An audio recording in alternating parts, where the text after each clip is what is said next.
you decide to start petting the bear. Mr. Bear, please don't claw my face. Do you need me to get some nuts and berries for you? I will gather the leaves. If you can just, right? This is us sometimes in our lives when we are experiencing a threat. Think about some of our behaviors in our working environment. What do I need to do? Okay, what? Just send the email? Talk to who? Okay, because we're actually feeling threatened in that moment, and so we're trying to fawn, appease, people please, to get the bear not to claw our face, and you can insert whatever the bear is. And then there's one that I actually add, which is called fiction. And these are stories that we tell ourselves to justify why we're in the experience that we're in, to justify our thoughts, our feelings, and our behavior. So we're making up a story because that feels safer in that threat than to have to deal with the reality. So all of these things are going on, and that becomes our frame. And then we put work on the inside, our friends on the inside, our family on the inside, our relationship on the inside, and we see all of these things as a threat. Now, we wouldn't say that out loud, but that's what our body sometimes is responding to because of those some reasons why. Threats. All right, back to this piece of bread. Now, a lot of people, when they teach about self-care and emotional well-being, they start talking about work-life balance and finding balance. Here's the thing, I don't believe in work-life balance because we know, even from a biblical perspective, that balance means equal weights and measures. And so if I were to truly provide balance, that means that, my job will get my head, my husband will get the arms, maybe my kids will get the torso, whoever's left, you can have the legs, right? But you are not getting a fully whole, fully present version of me. You're getting this segmented version. And for those of you who really love bread like me, one piece is good, put that whole loaf. I'd rather have the whole loaf, right? So how do we get there? I like this quote about self-care. It's from Marissa Noetz, and she says that self-care is the ability to engage in helping others without sacrificing the other important aspects of your life. So it's not saying me first, it's saying me too. And recognizing that you are a well from which other people draw. And if there's nothing in your well, what are you drawing from to be able to give to others? And so for me, self-care is less a thing that you do, and it's more about a state of mind. It's a reflection from the inside out. It's the difference between putting on lotion and drinking water, right? Lotion, temporary fix. Being hydrated, longer-term solution. It's recognizing that you are a human being and not a human doing. Also, clarity. Being clear. When you know what matters, you can do what matters. And then interpersonal effectiveness. So interpersonal effectiveness says that we can develop, improve, and maintain our relationships. However, it does not come at the expense of our self-worth and our self-respect. And anytime you have to sacrifice self-worth and self-respect for the sake of any relationship, it's not effective. Self-care. So let's think about this first from a psychological perspective. And what we talk about in counseling and therapy is becoming what we call psychologically flexible versus rigid. Having one way of thinking about not just ourselves, but others, and how we process the world. So how do we do this? And I'm going to run through these quickly. First, acceptance. And acceptance is accepting things as they are, not as they would, should, or could be. We actually take it a step further and talk about radical acceptance. So here's the definition of radical acceptance. It says we accept things as they are, not as they would, should, or could be.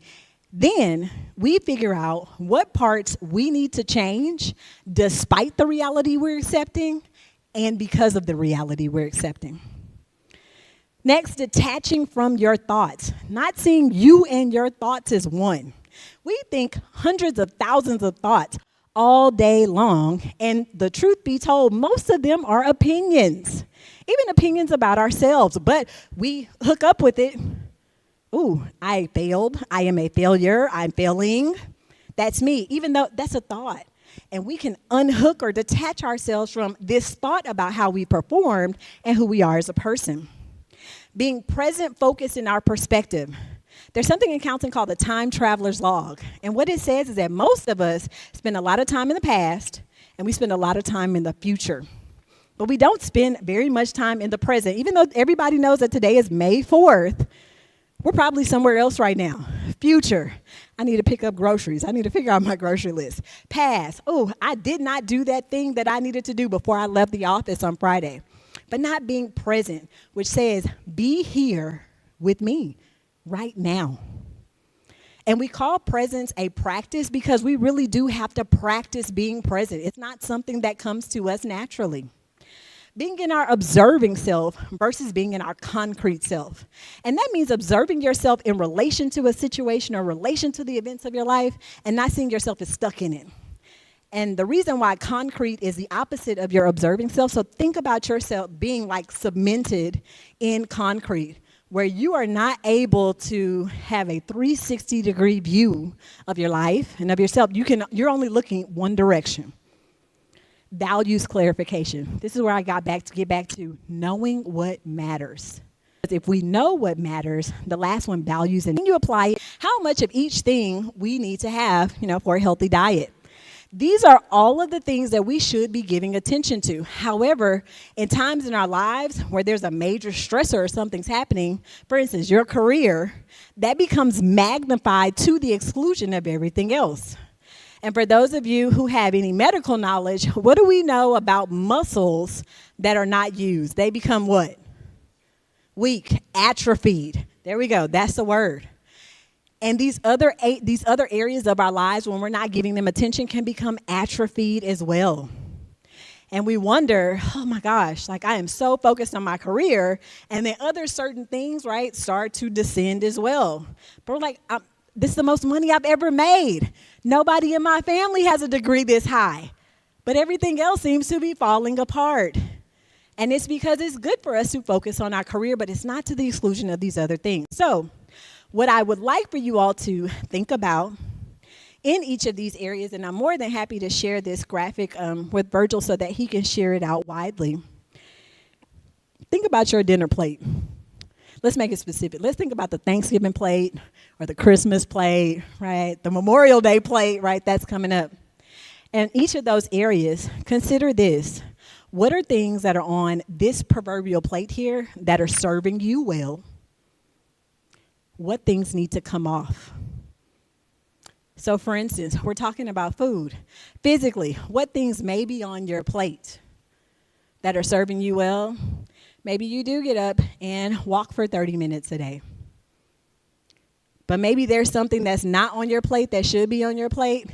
Going to the doctor regularly to get a checkup. Right? Because self-care, focusing on these 8 dimensions of wellness, sometimes means doing the thing that doesn't feel good to us, but we're doing the thing that is good for us. Our finances, not hiding from your fillintheblank.com to check on how much money you spent in a month. Setting up a budget. I don't think that feels nice to anybody.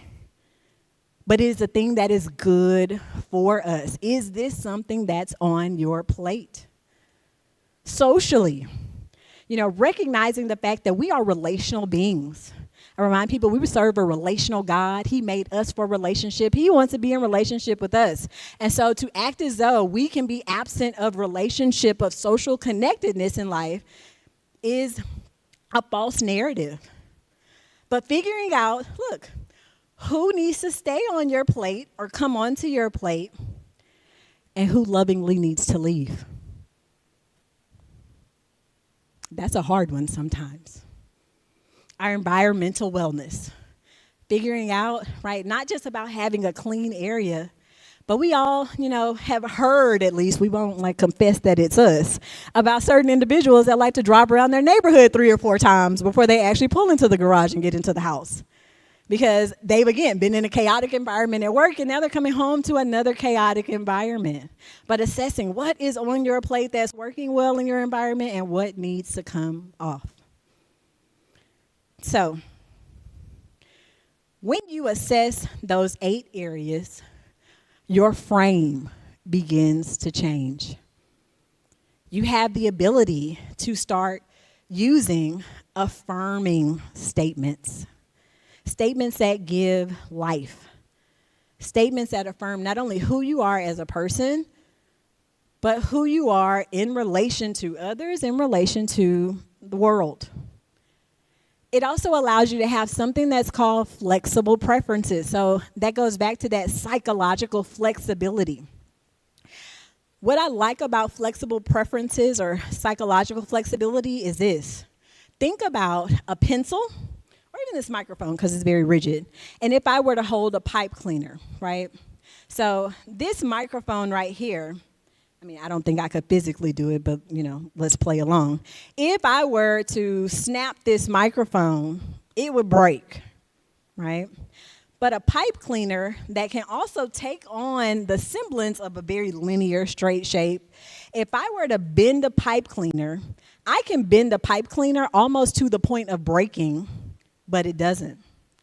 And so that is the difference between being rigid and being flexible, because sometimes we are in situations where we do feel like we're bending, and that pinch on the end is getting tighter and tighter and tighter. But if we can remain flexible in our preferences, so flexibility sounds like it's not a I have to, I must, I should. It's I get to, I choose to. Preference, not rigidity. I can survive the bend and come back to, the shape that I'm intending. Workable actions. I cannot, stress this one enough because it goes back to that, values-guided action. When I know what matters, I will do what matters.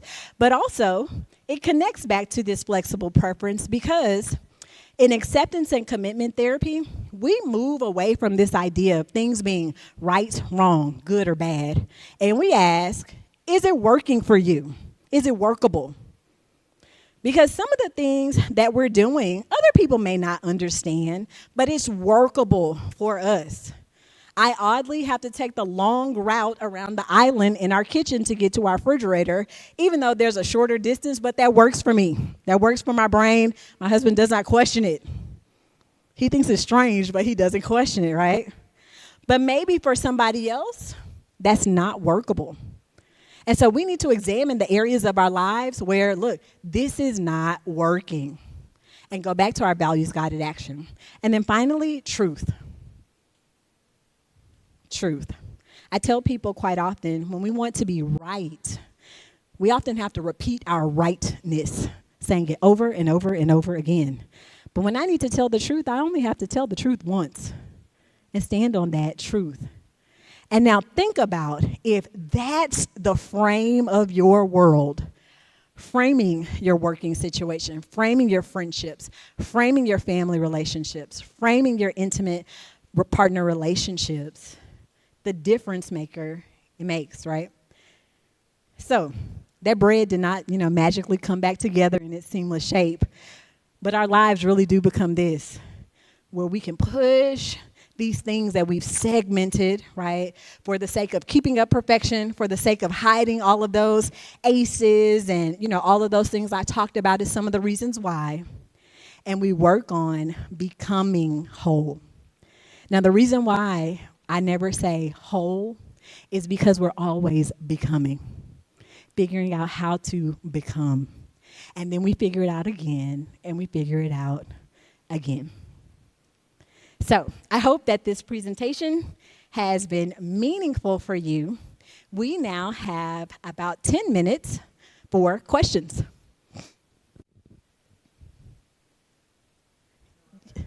Yes, sir.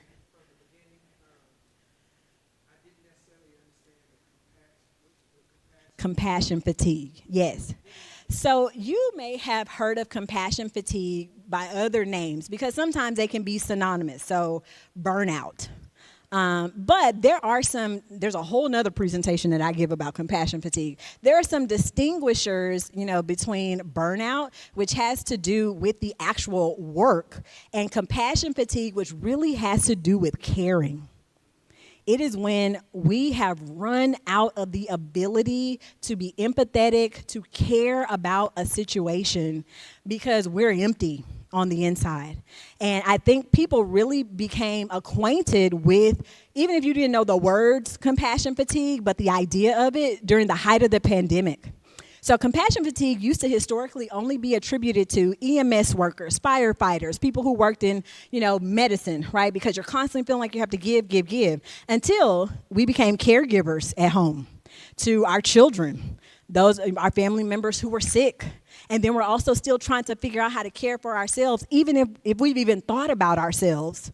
And we realized we would get to the end and have nothing else to give. And so that is the crux of compassion fatigue, which also has a different name. I like this name better. It's called sacrificial helping syndrome. Because I got to do it. I got to be a helper, but you don't realize that you're not feeding yourself.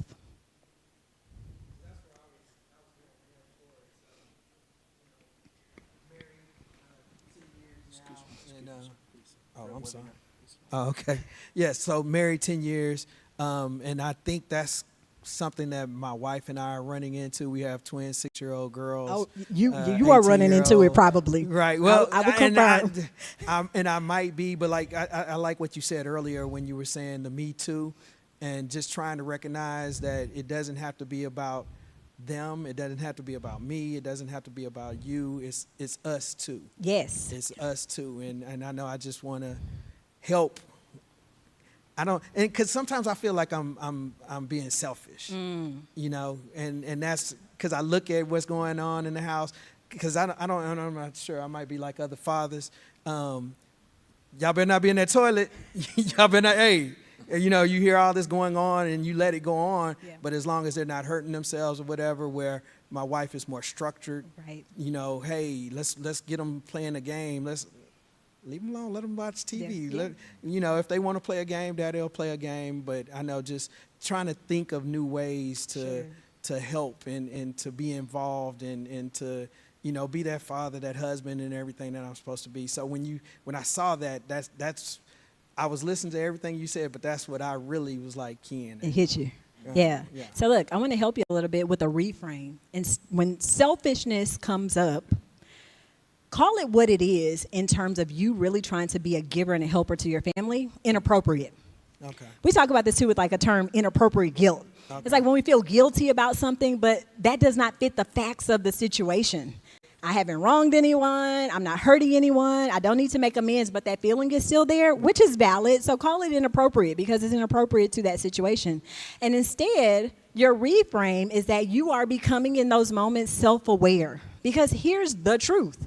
You and your wife are both each other's and your children's greatest earthly resource. Mm-hmm. And if that resource cannot be pulled from, what are you giving your children? And so those moments that you do need to step away, you are fortifying the resource from which they draw.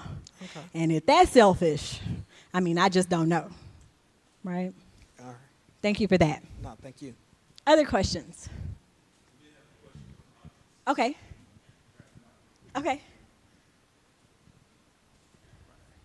So we got Ryan online who asks, how do you balance out family needs while going through your own issues? Okay. So tell me your name. Keith. So it actually relates to what I was just talking, to Keith about, in that you focusing on self is not a me first, it's a me too. And when I was telling you all that I don't practice or, recommend to people this idea of work-life balance, what I instead opt to teach people is about living life on a spectrum or a continuum. Because that's really how we operate, right? So we're here, our family is here on that continuum, work, our friends, leisurely activities, so on and so forth, right? And the goal or the key is for us to show up fully present and fully whole for each of these things that's on our continuum, rather than like, oh yeah, I'm paying attention to you. I'm coming. My hand is here, right? They're not getting the best part of you. As opposed to saying to that family or friend, hey, I'm going to be very intentional about some things that I need to do for me for this time. And then when I'm finished with that, I'm going to move down my continuum and be fully present with you for this time. Now, family, I'm not going to stay here. I need you to know I'm still moving down my continuum, going back and forth, because that's the way that I can be fully present for you, but I'm also still taking care of me. You get the best part of me when I'm taking care of me.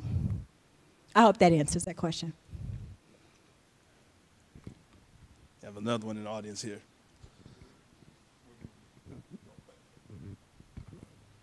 Good afternoon. In my line of work, and I think we all can identify with it in some capacity, the social media game is crazy. So the anxiety that comes with the expectation of keeping up with what everybody doing in this city, in that house, in that community, with that woman wearing that, and we're going to travel and vacay over here, the anxiety of keeping up with the modern world, please. Yes. And so what is the question? How to reduce that? I say it managed, maybe it's reduced. How do you properly categorize the expectation? Because some people, if they can't keep up with the Joneses, they lose it. Yeah. They can't function, they on the couch, they in bed. I don't want to talk to y'all today. Managing that part, professionally and personally. Sure. So look, I'll combine the two. I think when I get this question, parents in particular think that I'm going to give this response. I mean, well, just turn it off.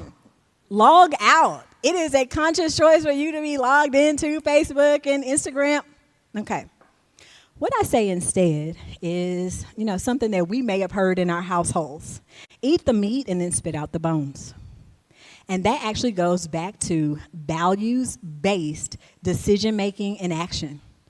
Because truth be told, there are some things on Instagram that I have saved right now, and I'm like, oh, we need to do this. Here's the difference maker. I'm asking myself with each of those things, how does this align with my values? How does this align with the person I want to become? How does this align with the family that we're trying to build? How does this align with the way I want to serve my community? Because if I can know what matters, I'll do what matters. And, going to town trying to look like, the latest Instagram influencer, that might be great, but does it align with the fact that I'm trying to get out of debt? And if we can make that our anchor, if we can make that our focus, our values-guided action, we'll see Instagram and Facebook, and we'll be able to interact with those things and not feel this sense of, but what if? Because that's what anxiety can sound like. But what if I don't? What if? But when you have values-guided action, you're actually answering the what if. Because what we say when anxiety is coming up, one of two things. The answer is, to your what if, it probably doesn't matter. And we can say to that what if, so what? Or the other answer is answering the what if. What are the consequences for me trying to pay for a vacation that I know I can't afford right now and my kiddo needs, the newest, or needs whatever they need for school? Values. Yeah. Thank you. I appreciate you. Mm-hmm. I think we have one more.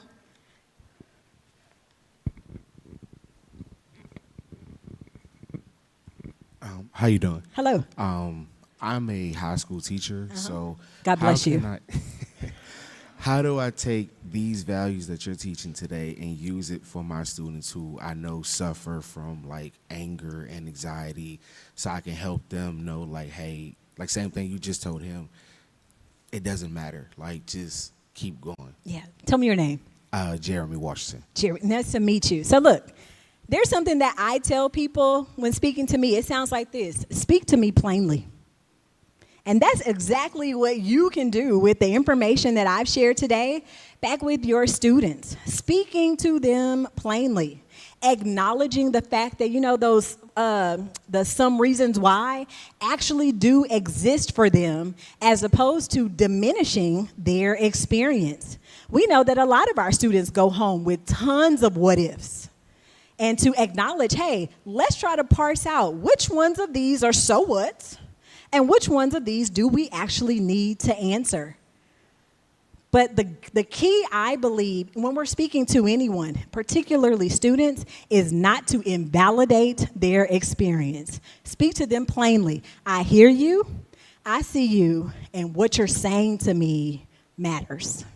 And if that becomes your key, I have clients all the time who go back and teach this stuff to their students. They will take out that 8 dimensions of wellness and maybe make some adjustments, because maybe the kids that you teach now have bills like that. But they have responsibility, and that's where you place it. And you say, hey, what's on your plate that's serving you well in terms of you being responsible in the things that have been attributed to you, and what do you need to take off? But yeah, speak to them plainly, because they'll get it. They want it. Thank you all so much for your questions. We are actually going to move right along into our panel discussion. So you don't only just have to hear from me, right? We also have some other amazing voices here. I'm going to introduce each of our panelists. And as I introduce our panelists, they are going to take the stage. So first we have Ms. Kenesha Brown. Kenesha Brown is the proud owner of Pour Into You Mental Health and Wellness, PLLC, providing psychotherapy in Houston, Texas, and the surrounding areas. The mission of Pour Into You Mental Health and Wellness, PLLC, is to normalize the healing needs of all. We aim to assist individuals with positive coping, increasing self-empowerment, manifesting insight, and creating meaningfulness in the lives that will impact, creating meaningfulness in their lives that will last beyond their years and generations to come. She received her Bachelor of Arts degree in psychology and a Master of Science degree in counseling with an emphasis on marriage, family, and child counseling from California State University, Fresno. Through her professional experience, she has become dedicated to providing therapy services for clients experiencing trauma, relational issues, excessive worry, family disharmony, difficult life transitions, and stress management. She is particularly passionate about supporting young adults and millennials to find an authentic way of being. She also finds fulfillment in collaborating with couples who are looking for ways to nurture their connection. Can we please welcome Ms. Kenesha Brown to the stage? Next, we have Dr. Cottrell Jacobs. Dr. Jacobs, with 18 years of diverse experience across various behavioral health settings, possesses expertise in areas such as supervision and training, mood disorders, personality disorders, marital counseling, anger management, program evaluation, and performance improvement. As a full-time behavioral health programs director at Nexus Health Systems and the proprietor of Therapeutic Counseling Solutions, PLLC, in Stafford, Texas, he concurrently manages a private practice. Dr. Jacobs is an active member of the American Psychiatric Association and holds the title of Professional Counselor Supervisor. Notably, he is the founder of the Black Professional Behavioral Health Alliance, which is now the Minority Professional Behavioral Health Alliance. This is a 501(c) nonprofit organization dedicated to extending mental health support to underserved communities, comprising professionals from various disciplines, including licensed professional counselors, licensed clinical social workers, licensed marriage and family therapists, licensed chemical dependency counselors, clinical psychologists, occupational therapists, and others. Dr. Jacobs is licensed by the Texas Behavioral Health Executive Council and holds, I won't read off his number to you all, we have to put that on there, he has it in his bio. It holds additional certifications as a certified anger resolution therapist and a national certified counselor certification. His academic qualifications include a doctoral degree in behavioral health leadership from Wellbeing University in Minneapolis, Minnesota, and graduate degrees in counseling and sociology from Prairie View A&M University in Prairie View, Texas. Let's welcome Dr. Jacobs to the stage. And then last but not least, Dr. John Saunders. Originally from North Texas, he pursued his undergraduate studies at the University of Oklahoma before completing his medical degree at the University of Pittsburgh School of Medicine. Following this, he underwent his general adult psychiatric residency at the University of Pittsburgh Medical Center, Western Psychiatric Institute and Clinic. Returning to Texas, he assumed a faculty position at the Menninger Clinic Department of Psychiatry, and behavioral sciences at Baylor College of Medicine. Within the Harris Health System, Dr. Saunders serves in clinical roles at the Ben Taub Emergency Room and Gulf Gate Clinic, focusing on community psychiatry and mental health equity. Presently, he holds the position of Departmental Vice Chair for Mental Health Equity. Outside of his professional commitments, Dr. Saunders enjoys leisure activities such as reading and supporting sports teams, including the Dallas Cowboys, Oklahoma Sooners, and the Liverpool Football Club. If you all please welcome again Dr. Saunders to the stage.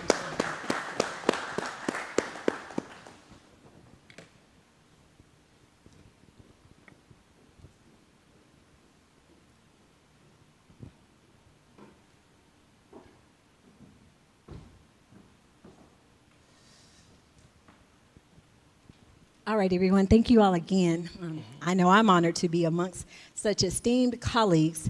We do have some questions that have been pre-prepared, and then at the end of our time, we will take audience and online questions, okay? We do ask that you keep your responses to roughly about 2 minutes. I know we're not in the sanctuary, but we are in the church, so we don't want to have to bring out the organist, to bring you down on any one of your responses, okay?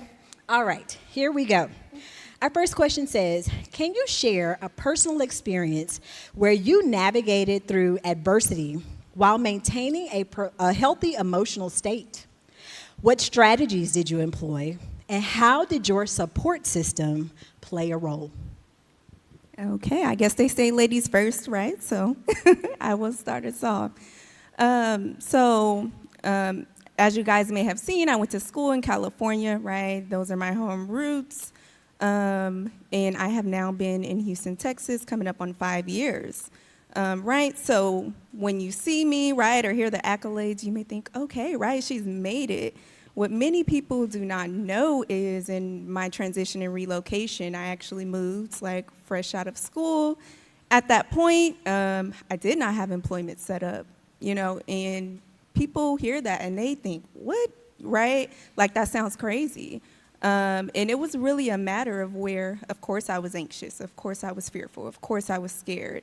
But I really, really, really led with faith at that point. And so, right, I'm in a point where, at the point where I started working, I've never not had a job. So that was like a tremendous barrier for me at that time.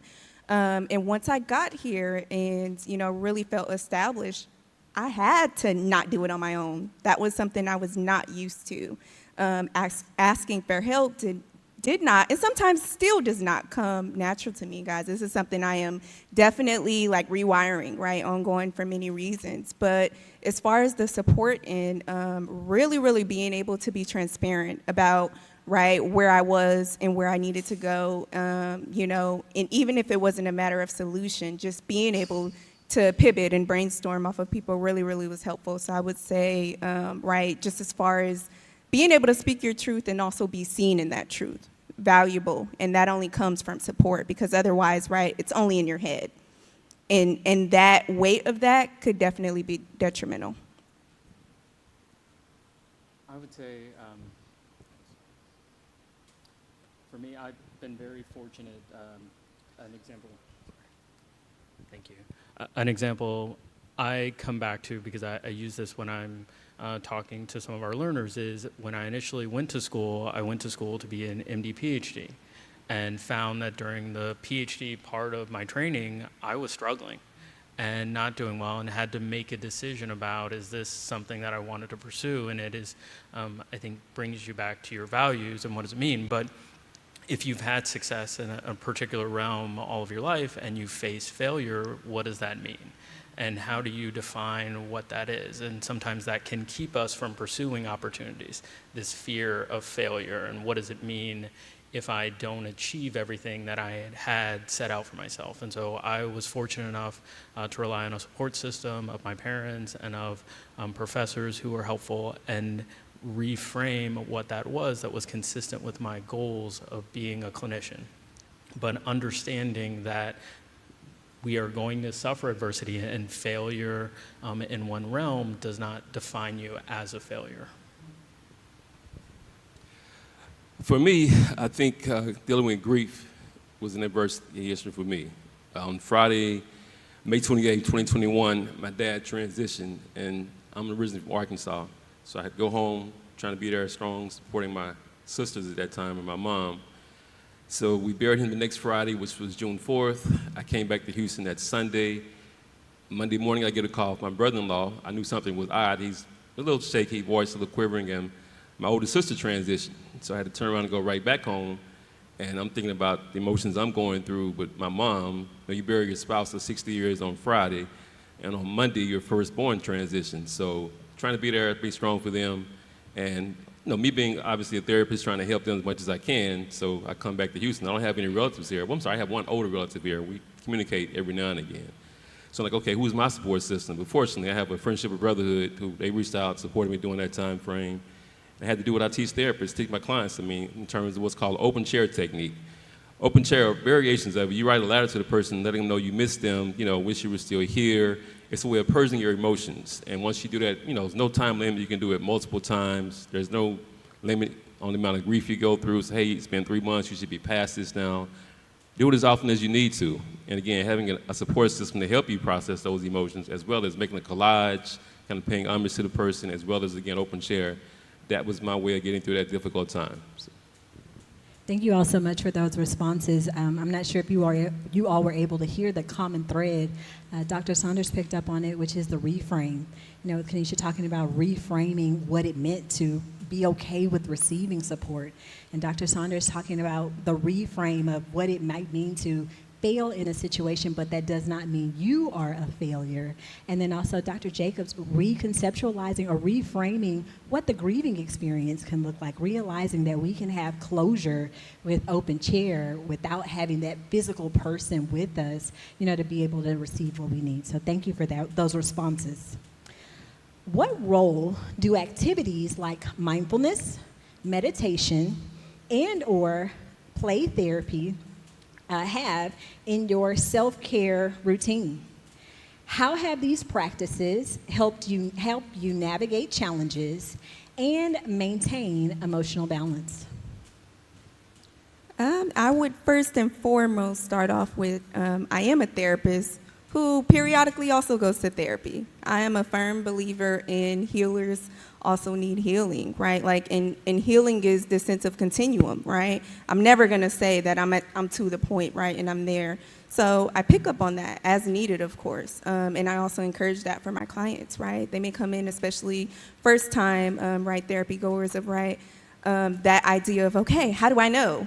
And I'm like, this is something that we definitely collaborate and, get to, and reassess and reevaluate over time.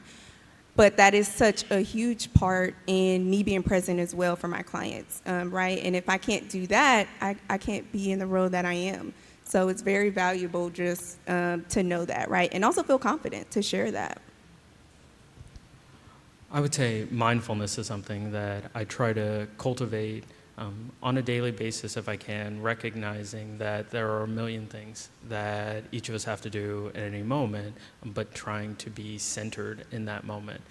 It is particularly important when I'm in a clinical setting so that I can be there with my patient, but also can be challenging because you're trying to weigh a lot of things at once of what they're saying and how they're saying it and decisions that you may be making, but it can be particularly important and help me stay centered. Like our other esteemed panelists here, one thing I do is the same thing I teach my clients as well, is to be mindful of your emotions and recognizing what those look like. A lot of times as men, we never want to admit that we're sad, we're depressed, or going through depressive traits.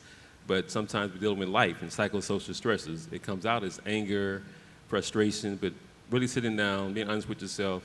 Okay, what am I really frustrated about? I didn't get the promotion I wanted. I'm mad about that. So I have some displaced anger in other places. So how do we get past all that?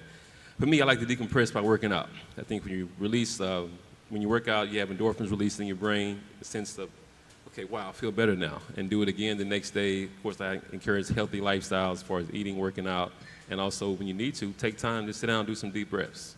And repeat that every single day and tend to have a better outcome long range. Thank you all so much for that. I identified with, each of the things that you were saying.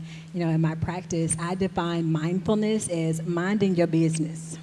But what I mean by that is minding the business of you. Paying attention to your emotional health, as Dr. Jacobs just talked about. Paying attention to your mental health, your spiritual health. Our minds and our bodies are speaking to us all the time. And I have to remind clients often that if we don't give our bodies what it needs, our body will take it. And we would much rather be in a position where we are giving to ourselves rather than our body being so starved for the things that it needs that it begins to take it in ways and places and spaces that we would rather not. So thank you all for that. Next, how important is it to establish and maintain healthy boundaries in relationships for the sake of your own emotional well-being? And then also, can you share any experiences or lessons related to boundary setting? Ooh, boundaries, relationships, one of my favorite areas. So I'll start with a book that I would recommend, right, if anyone is interested in, diving more and also, self-practice. So it is called Set Boundaries, Find Peace. It's by Nidra Glover. She also has, a workbook that goes along with that.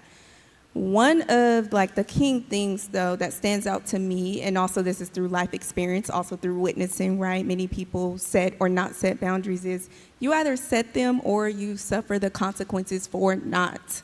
And let me tell you, those consequences may come in many shapes and forms, right? In series, as far as, right, what does that look like, right? So dealing with the unknown there. One other thing that I would mention and highlight is, right, I think boundaries is a buzzword, right? Like social media, mental health is right, which very grateful. We're getting a lot of an acknowledgement. But with that, sometimes people get into this work and, it's, boundaries. Now I have to go do it with everyone, right, everywhere. And, not to be weary of that, but at the same time, acknowledge that setting a boundary, sometimes, some relationships do not survive that. And how can I grow to acceptance with that? Where's my level of preparation with that? And so that's something that sometimes I definitely emphasize, as I'm collaborating with other people to ensure that they're in a space, right? And they have the tools as well to navigate that piece in the event that, right, what they're needing and honoring, that relationship can't survive that change. I don't have much else to add. I think that was an exceptional definition and instructions. I can't emphasize how much it is crucial that people have boundaries and that they establish them, and that there can be challenges with that. But there's nothing else I really have to add. That was exceptional. When I think of the term boundaries as far as relationships go, I really go back to there's some type of conflict. In order to alleviate conflict, I think one of the best things to do is improve communication. And so from a couple standpoint, there's something called the 10-minute rule. Typically, people having some conflict, it's like tit for tat, going back and forth. But the 10-minute rule, it doesn't have to be 10 minutes. It's recommended don't go any longer than 10 minutes. But for 10 minutes, say the female has something to get off her chest, figuratively. So you sit down, and whether you agree with what she's saying, you disagree, like it or not, just listen to every single thing she's saying, and then take a 10-minute pause and go process what she just said. Come back together, and the reverse happens. She sits down, listen to what you have to say for 10 minutes. And again, it could be difficult for some females, but have them sit and listen to that. So whether they agree, disagree, like it or not, hear everything you have to say, and again, go process that. That way, both sides feel heard, and that should improve communication moving forward. And then when somebody says, hey, I need a break for a second or so, set the boundary up, okay, we have some skills in place to move forward and make it a successful relationship. So the thing about relationship skills is something else, a whole other facet. It's about not just how to survive, but how to thrive in a relationship. And the 10-minute rule is one little nugget we teach to kind of help through those times. I agree with Dr. Saunders. These are some great responses, to this question. One thing I will say is to remember about your first earthly relationship, and that's the relationship with yourself, and to examine the boundaries that you have for you. I often reflect to my clients, how do you expect to have a hope of telling someone else no, and you can't tell you no? And so that's something to think about in establishing it. We practice for ourselves so that we can then, be able to practice these things with others. All right, here's our next question. In what ways do you believe cultivating strong relationships contributes to one's overall emotional resilience and well-being? And can you provide, y'all ready, examples from your own life? Most definitely. So I am a member of the illustrious Delta Sigma Theta Sorority Incorporated, right? And with that, our principles are scholarship, sisterhood, and service, right? So prior to joining my organization, I had sisters. But really, it wasn't until I got in the organization that I really found like the meat and heart of what sisterhood meant, right? And real support meant as far as really, right, like aiding, right, this strong friend, tough, persona, right, golden person, and really allowing myself to be vulnerable, right? And so when it comes to wellness, right, when I reflect on maybe my older version of myself, right, who believed, oh no, that meant you're weak, right, as opposed to who I am today, or right, the version of me presently, there's a significant difference in my wellness. So I think about relationships that I developed in school with people who were close to me, who I now am able to be both a support for them, but also they are a support for me, and I can't emphasize how important that's been to my wellness. So before this presentation, I had a professional question that I was grappling with, and I reached out to a friend I went to school with, and we spoke for an hour. And he walked me through it, and it was something that I don't think I would have been able to answer on my own. And I know that I've been able to serve that role for other people in my life. And so to establish those friendships, those relationships, they both feed us emotionally and spiritually, but also professionally, and feed into that full pie chart that is there about these different roles. I think one thing is to be honest with yourself in areas that you're weak in and trying to establish some support systems from there. In terms of my profession, again, I have what's called Minority Behavioral Health Alliance, where a lot of colleagues, we sit down, staff cases from time to time, just talk about our experiences throughout the careers of being therapists, psychologists, psychiatrists, and from a social standpoint, again, I have the Omega Psi Phi Fraternity Incorporated, so I think have a pretty good, well-rounded, of course, strong family members as well, so a good support system. But also, again, recognizing what areas you need support in and seeking that help. Thank you all so much for that answer. I'm glad that you all were highlighting relationships outside of familial or for family relationships, because it is important for us to both cultivate, develop, maintain, and improve relationships in all of the areas that you all have discussed today that helps our overall well-being. So thank you for that answer. What are the unique challenges and considerations in treating depression in different age groups, such as children, adolescents, adults, and the elderly? There's a lot to be said about this, but I will keep it under 2 minutes. So you guys will hear probably as I'm speaking more to answer this question, I am very passionate about children. In my practice, I don't work with as many children, mainly adolescents and up, but the beginning of for sure my career, heavy based with children. One of the common, I would say, misconceptions or things that does occur is, especially for children, to be misdiagnosed or misplaced with some other label, right? Oftentimes the presenting concern of many people, who may be in their village is the behavior, right? So they want to stick a label with that. Oh, this person is bad. You're misbehaving, this and that. And I always encourage, we have to look at, what is the primary thing, right, going on there? What's underneath the surface? Another thing that I would say is sometimes, it is like a co-occurring disorder, meaning, multiple presentations at once.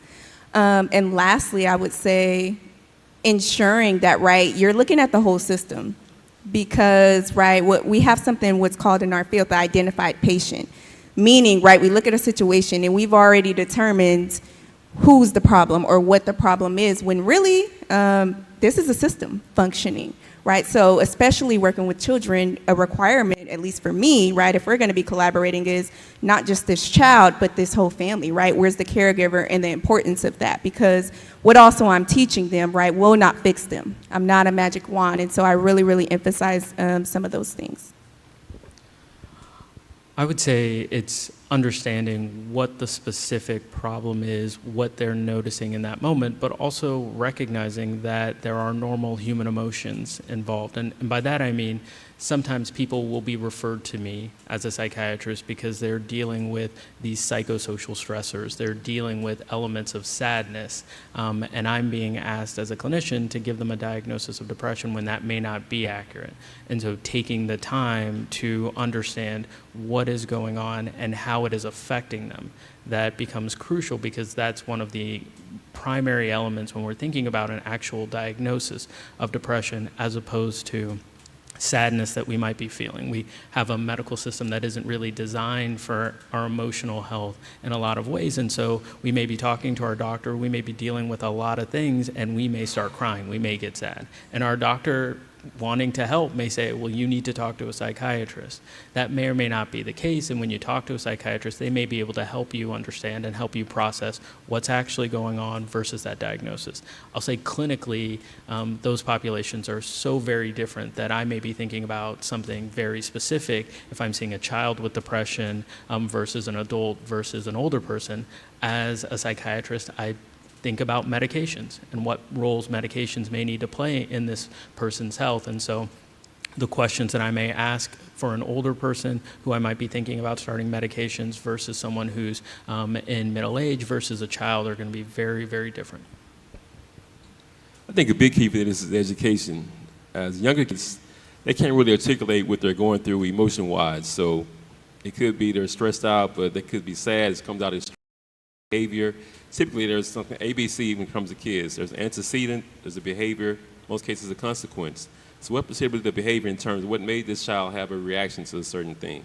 And again, younger kids can articulate that. As they get older, of course, say the tween age or the teenagers, they can sometimes be sad, but it comes out as anger and frustration.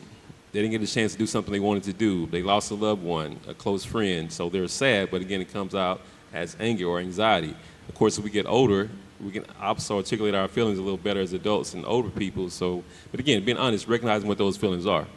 I think a good resource for that is something called NAMI, the National Alliance on Mental Illness. They do presentations weekly on how to identify, how to educate yourself and learn what these things are, how they stand out.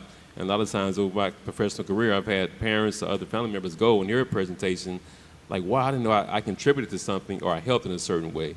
So the biggest key is education. Thank you all. You know, it sounds like what you're saying is that as you encounter clients and patients, you move away from this idea of what's wrong with you and move towards what's happening here, right? Taking a global perspective of, you know, the situation. And, you know, as clinicians, we are mandated to think with a theoretical mind, listen with a theoretical ear, but it's also important that we view things even from a cultural lens or cultural standpoint. I say that because I encountered an African-American male who in our talks kept describing his situation as going down a rabbit hole. Now, we know what the general, you know, definition of going down a rabbit hole, which can mean, you know, racing thinking, ruminations, you know, fixation on something. But over time, as he kept talking, I realized, oh, that's your definition of being in, having a depressive episode. And so it's important for us to really be listening and tuned in, both from a theoretical perspective, but also from a cultural perspective as well. Here's our last question. How do you distinguish between healthy and unhealthy coping mechanisms when facing difficult situations? What advice do you have for those who are in need of healthy coping mechanisms? I'll start with the suggestion. I often say, one, it's not if you'll not want to do it, it's when you don't want to do it, right? The healthy things. And that's just because you're in a matter or likely a loophole where probably, right, the unhealthier things do give you that sense of avoidance, right, from whatever you're facing, and or instant gratification, right? We're all human. That stuff feels good sometimes, right? So to really reevaluate, okay, what is the long-term effect, right? And also, you know, to help differentiate, am I experiencing any negative consequences, right? How is my life impacted or impaired, right, by these decisions and things that are coming up? So again, just to highlight of not knowing that knowing that you won't want to do the good stuff, but knowing that, okay, over time, this is the very thing, right? Changing that loophole and that pattern, that system is the very thing that is gonna be, right, feeling good in the long run. So knowing in the brunt of it and not expecting, oh, this is gonna feel good, right? This was my first day out of the house. I went on the walk, right? Why am I not feeling better? So to really understand that oftentimes it's not gonna come full circle, right? So that you're not anticipating or being disappointed or frustrated with that process. Yeah, I try to connect it to activities that you normally enjoy. And so if you are doing something that you normally enjoy, that can be something that is coping for you. So if you're finding that you're stressed, you love puzzles, and you're taking time to engage in puzzles, you're going to play basketball, you're doing those things. Negative coping skills, I think it comes back to those negative consequences, but the immediate gratification. So I think about someone who's anxious. And so they're having racing thoughts at bedtime. I'm going to have a beer before I go to bed. And 1 beer becomes 3 beers, and 3 beers becomes 6 beers. And now in addition to the anxiety, now they're struggling with an alcohol use disorder. And sometimes we can utilize substances in a negative coping way that then can compound the problems that we're having. So for positive coping skills, I will usually ask, what is it that you enjoy doing? And if they're depressed and they're not enjoying things now, what is it that you used to enjoy doing? And how can we determine a strategy for you to re-engage in some of those? Dr. Summers just stole my thunder with that. So I was going to say, if it's working, continue doing it. If you're abusing substances, then harmful, stop it. So I have a tendency to be long-winded, so I'll be starting sweet with that one. That's it. Yeah, I love everyone's responses up here. I think one of the questions you can ask yourself is, am I going to have to clean this up later? And I give this, very gross analogy of when our stomachs are hurting and we become sick, right? And when we release that sickness, sometimes right after we vomit something up, in the immediate, we feel so much better. And then we look down at the floor and every other place where there's been a projectile, and it's like, oh, I got to clean this up. And so asking yourself, with that coping mechanism, especially with what Kanisha and Dr. Saunders were saying, even Dr. Jacobs confirming it, is this something that I'm going to have to clean up later? Okay. So we are now ready for our audience and online questions.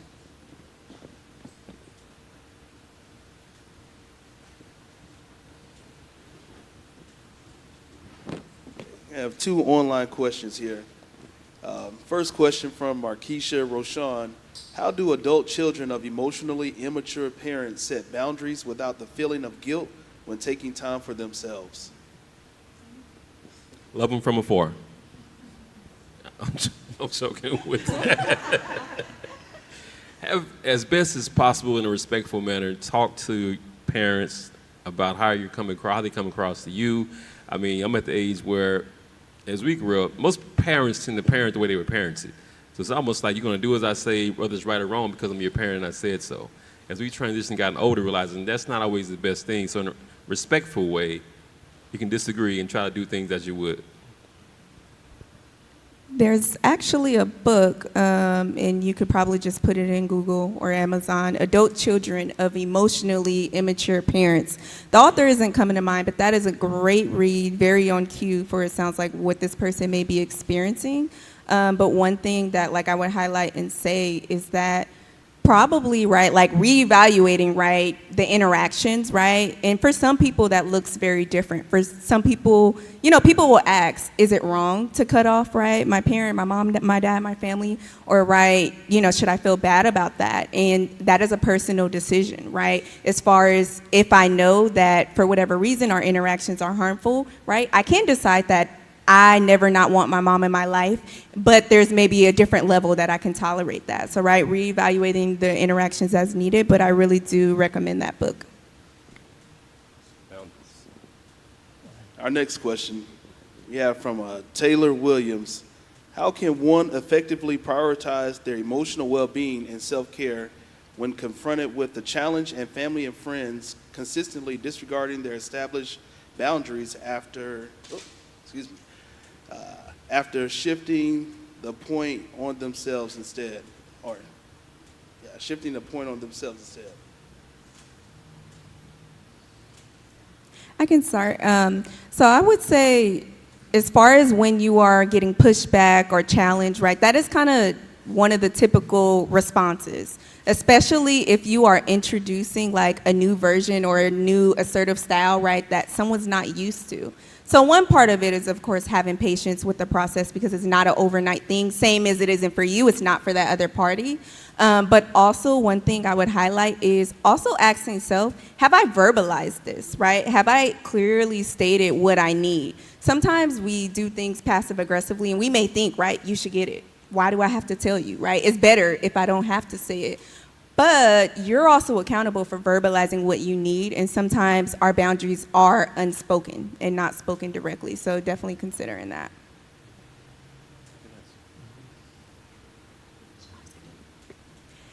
I would also add to that, consider what comes on the other side of what I like to call a sandpaper moment. So, we use sandpaper to refine things, to smooth them out. But initially, when we're using sandpaper, it can feel, very rough, and we hear loud sounds. And sometimes establishing healthy boundaries, healthy limits can feel just like that, a sandpaper moment. And so what I would encourage individuals to do is to change what we're labeling these interactions, because sometimes we can label interactions and develop emotional responses based on a thought that we've had versus what that actual conversation is going to be. So instead of calling it a difficult conversation that I need to have with my mom, it's really a conversation that's going to take me outside of my comfort zone. I'm not sure how far outside of my comfort zone it's going to take me, but it's a conversation outside of my comfort zone, which means it may not be as difficult as my mind is conceptualizing at that time. And sometimes, we're coming to situations with our dukes up, right? Because we've already thought and played out in our head how that situation is going to be. And it really just may be one outside of our comfort zone, a sandpaper moment, but remembering that those sandpaper moments are also for the purpose of smoothing and refinement, getting to the other side of it. Question. When it comes to being present and conscious, how do you give your clients the skills to do that, especially coming from a behavioral aspect?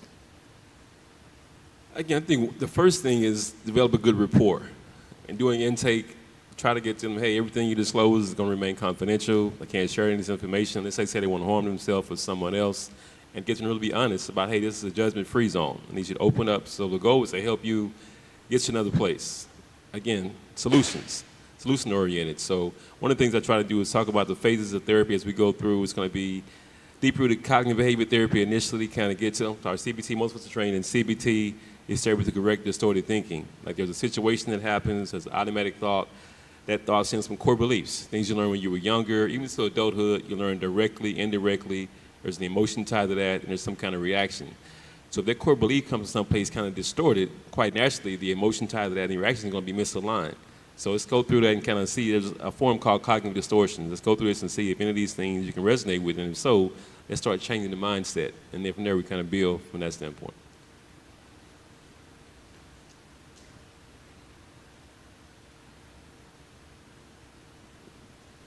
All right. Thank you, panelists. If you guys give our panelists a round of applause, please.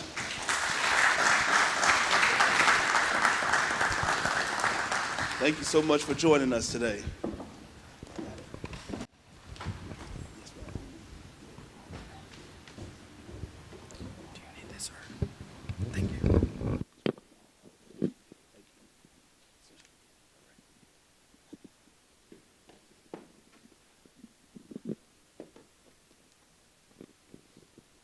All right, everyone. We are at the end of our presentation today. I want to say thank you for joining us. I hope you guys had a good time today, as well as feel 1% better and empowered than you came in.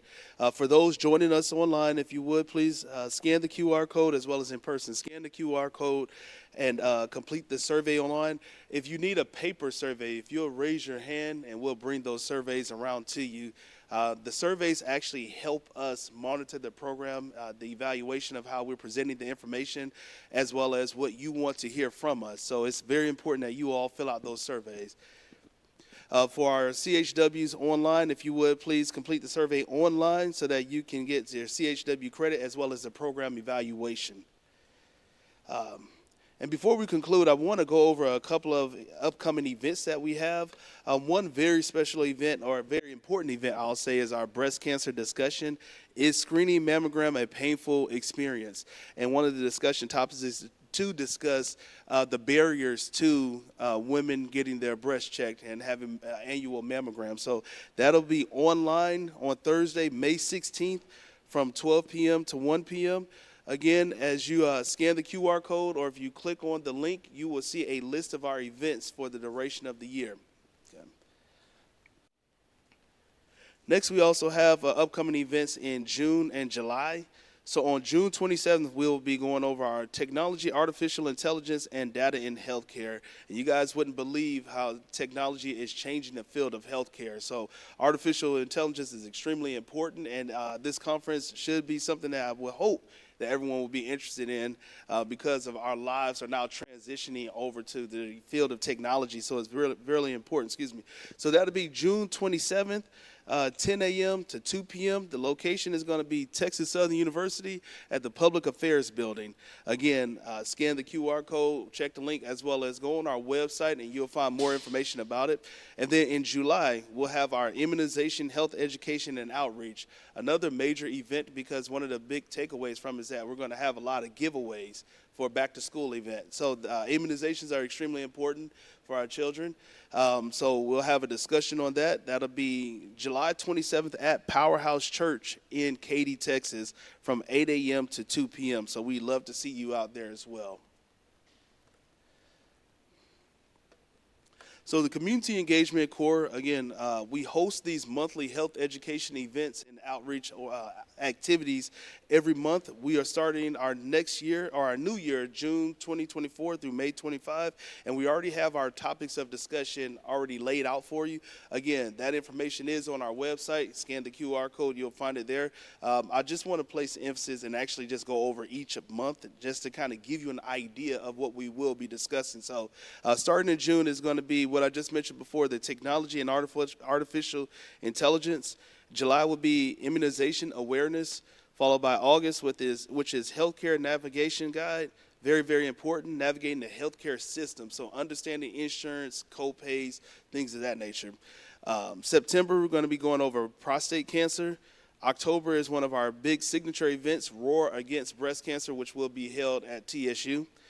November is going to be the sexually transmitted disease. December, respiratory diseases. January, another signature event, which will be maternal and child health. February will be chronic kidney disease. March is going to be healthy aging and Alzheimer's dementia, education for caregivers. Our major event of the year is our Clinical Research and Engagement Conference, which is usually held at Texas Southern University in April. And to end the year off will be, again, self-care and emotional well-being. And it's my hope that we have Ms. McTwire come and present again, because she was wonderful and we really enjoyed her. So thank you again, Ms. McTwire. And then lastly, guys, you can follow us on all of our social media platforms, CEC, TX Southern U. That's on Facebook, Instagram, Twitter, YouTube, as well as LinkedIn. If you have any questions, you can definitely reach me by phone, 713-313-1233, or by email, cbmhrcommunity@tsu.edu. Again, I'm Virgil Elkins, host of the event, project manager for the program, and thank you for having us. And one last thing, I like to make note of our volunteers in the back. If you'll wave, show your hands. If you guys would give them a round of applause back there, thank you so much. We really appreciate you. And then lastly, Dr. Adjawale, if you want to say a couple of words before we end, we'd love to have you. This is our program director, Dr. Veronica Wachale, or Adjawale, excuse me. That's right. Thank you, Virgil. Good afternoon, everybody. Thank you all so much for joining us. Thank you for that presentation. Please help me to appreciate that again. Thank you. That was amazing. And you all might not know, right? Let me tell you how the sausage was made.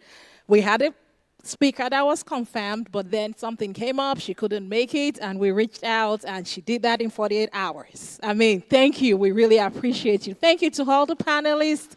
Thank you for sharing your wisdom. Thank you for sharing your expertise with us. For each of you joining us in person, for all the audience that are out there online, on Zoom, on Facebook, YouTube, everywhere, thank you so much. And to the church, Good Hope Church, Minister Johnson, and everyone in Good Hope Church that supported us in planning and in hosting today's event, we are just very, very grateful. And to the what's the name? Omega Psi, yes, I need to know how to say that. Omega Psi, thank you guys. Thank you for showing up strong. Thank you for the support. And like Virgil said, we are very busy in the community doing a lot of great work to advance health equity. This is top number 3 or 4 for me today. So it's a busy day, but I'm really excited to see all the faces and to hear of the great, insight that has been shared. Thank you for connecting with us, and we look forward to seeing more of you in all our future events. Thank you again, everybody. Thank you.